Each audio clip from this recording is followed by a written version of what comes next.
তখনকার সময়ের আমি ব্যক্তিগত আমার তহবিল থেকে ত্রাণ রাখছি, উনি আমার 10 মিনিট আগে এসে এইগুলো বেটে দিয়ে চলে গেছে। সবাই জানে সরকারি ত্রাণ, এমন ঘটনা ঘটছে, আমি ধন্যবাদ জানাইছি।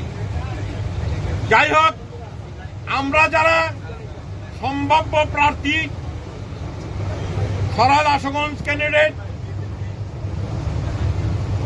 ব্রাহ্মণবাড়িয়া 2 নির্বাচনী এলাকার আমরা ক্যান্ডিডেট, আমি সকলকে সাধুবাদ জানাচ্ছি, উদাত্ত আহ্বান জানাচ্ছি। আমি কোনো ভীত সন্তুষ্ট অথবা আমি কারো জন্য ক্ষতিকর কোনো বিষয় নয়। আমি সকলের বন্ধু, আমি সকলকে দিয়ে বলতে চাই, বন্ধুগণ, নির্বাচন অনুষ্ঠিত হলে দানের শেষ নিয়ে যদি তোমরা আসতে পারো আমাকে পাবে ইনশাআল্লাহ। দানের শেষের বাইরে কোনো কিছু নাই। আপনারা অনেকে প্রস্তাব করেছেন দানের শেষের বাইরে যদি কোনো প্রার্থী আসে আমাদের কি করণীয়, আমি বলতে পারবো না। ভাইয়েরা, আপনারা জানেন, এলাকাবাসী জানে, আমি তো দানের শেষ নিয়ে কথা বলতে হবে।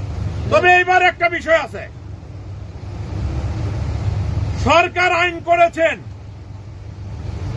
বহিরাগত কোনো ব্যক্তি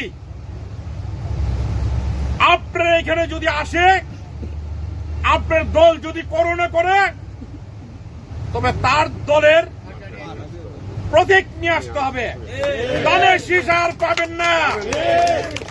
আপনারা যারা দানের শীষ পরিবারের লোক, তারাই শুধু প্রার্থী হলে দানের শীষ পাবেন, অন্য কেউ না।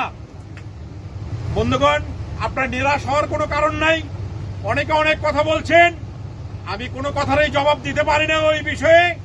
আমি শুধু বলবো, ম্যাডাম খালেদা জিয়া, তারুণ্যের অহংকার,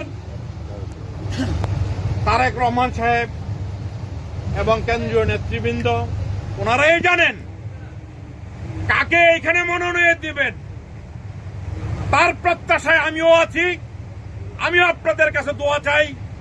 সর্বশেষ বলবো, আপনাদের অনেককে আমি কথা বলার সুযোগ দিতে পারি নাই সময় সংকীর্ণতার কারণে। দয়া করে আমার প্রতি কোনো কষ্ট নেবেন না।